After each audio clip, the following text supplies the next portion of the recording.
I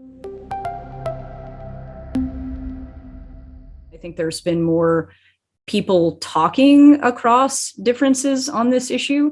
And I think that's promising too, because we have examples from abroad.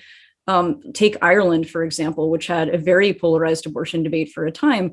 When Ireland repealed the Eighth Amendment and instituted an abortion policy that was a fairly centrist policy that hasn't really been that divisive since, it was in part because people just started talking to each other about what was happening in their lives, what they thought made sense.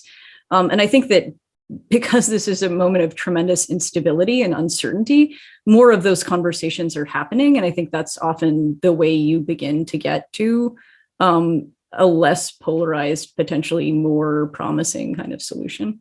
There are obviously dissimilarities, right, in terms of how conservatism works in Ireland, but there are parallels too, in the sense that I think there was a kind of secularization happening in Ireland that you see happening in the United States too. That's one of the ironies of this. Is I think people often say the abortion or guns or whatever are a big issue in the United States because people are more devout. And that doesn't seem to be true, because these issues are more polarized now, even as we have lots of data suggesting that the US is becoming a more secular country, and that even communities we might associate with conservative positions on this are shrinking or are not in lockstep.